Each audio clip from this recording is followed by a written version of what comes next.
सर्व दत्त परिवारास साष्टांग प्रणिपात. दत्त माझा मी दत्ताचा. श्री गुरुचरित्र. श्री गुरुचरित्र वाचनाचे वेळी आवर्जून पाळावेत असे नियम आणि पथ्ये. 3 दिवस, 7 दिवस किंवा नित्य 5 ओव्यांचे पारायण करताना देखील काही नियमांचे पालन करून ग्रंथाचे पावित्र्य आपण राखले पाहिजे. श्री गुरुचरित्र या ग्रंथाचे 52 अध्याय असून ओवी संख्या 7491 इतकी आहे. काही ग्रंथात 53 अध्याय आहेत. त्याची विभागणी ज्ञानकांड, कर्मकांड, भक्तिकांड यांचा समन्वय यात साधला असून या तीनही उपासनांसाठी गुरुचे मार्गदर्शनच कसे आवश्यक आहे याचे अतिशय सुंदर आणि मर्मग्राही विवेचन ग्रंथकर्त्याने आपल्या ओघवत्या भाषेत केले आहे. या ग्रंथात श्रीपाद श्रीवल्लभ व श्री नृसिंह सरस्वती यांच्या लीलांचे चमत्कृतीपूर्ण वर्णन रसाळपणे केले आहे. इतकेच नव्हे तर श्रीगुरूंच्या चरित्राच्या निमित्ताने त्यांच्या असंख्य लीलांचे कथात्मक निरूपण अतिशय सुबोध व प्रासादिक भाषेत केले आहे. याशिवाय व्रतवैकल्यही सांगितले आहेत. यात्रांची वर्णने केली आहेत. आचारधर्म शिकवला आहे. मूल्यांची रुजवण केली आहे. सर्वसामान्य मनुष्याने ईश्वरापर्यंत पोहोचण्यासाठी कसे आचरण ठेवायला हवे याचे मौलिक मार्गदर्शन गुरुचरित्रात केले आहे.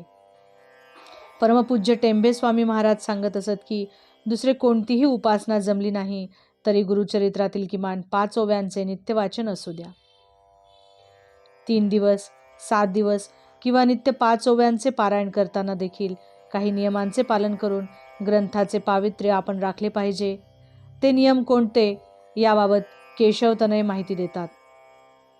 वाचन करण्यापूर्वी पहिल्या दिवशी सूर्योदयापूर्वी उठून सर्व आन्निके उरकून उजव्या हातावर पाणी घेऊन संकल्प सोडावा.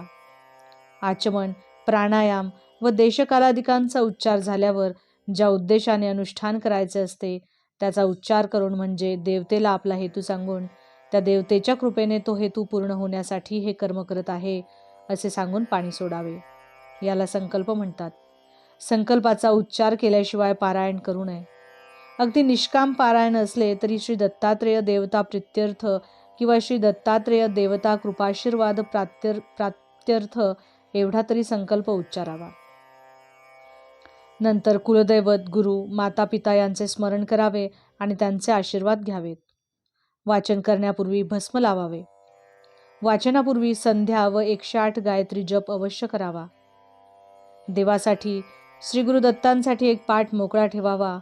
पारायण काळात साक्षात दत्तगुरु फेरी मारतात अशी दत्तभक्तांची श्रद्धा आहे यासाठी पाटावर कोरे वस्त्र अंथरून ठेवावे. वाचन मनातल्या मनात न करता खड्या आवाजात करावे. वाचन संपेपर्यंत आसन सोडू नये, मध्येच कुणाशी बोलू नये.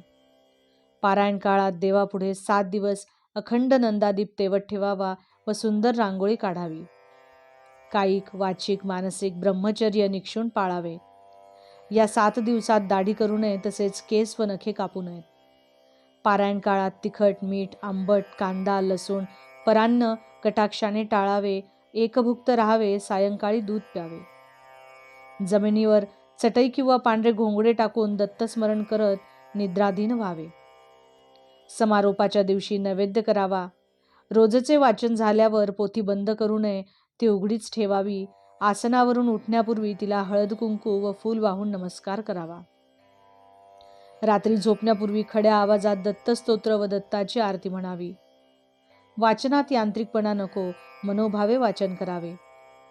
एकदा संकल्प सोडून पारायणाला प्रारंभ केल्यानंतर ते पूर्ण करणे आवश्यक असते. परंतु मध्येच सोयर किंवा सूतक आल्यास व्यत्यय येतो. अशा वेळी परिचिताने यांचे पूर्ण राहिलेले वाचन मी पूर्ण करतो असा संकल्प सोडून आपल्या घरातील उर्वरित वाचन पूर्ण करावे. तसेच सोयर किंवा सूतक संपल्यावर घरात गोमूत्र शिंपडून शुद्धी करावी.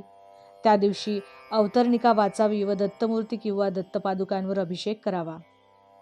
या ग्रंथाचे वाचन करताना महत्त्वाचा नियम पाळावा तो म्हणजे या अध्यायाच्या शेवटी कुणाचा मृत्यू झाल्याची हकीकत आली असेल त्या ठिकाणी त्या दिवसाचे वाचन थांबवू नये. ती व्यक्ती ज्या अध्यायात पुन्हा जिवंत होते तिथपर्यंत वाचन करून मग थांबावेत. स्त्रियांनी देखील आपला मासिक धर्म पार पाडून शुचिर्भूत होऊन श्री दत्तांचे चरित्राचे पारायण करावे. शक्यतो निष्काम मनाने या पालन करावे. इप्सित फळ आपोआप मिळते असा गुरुभक्तांचा अनुभव आहे. अवधूत चिंतन श्री गुरुदेव दत्त. दिगंबरा दिगंबरा श्रीपाद वल्लभ दिगंबरा.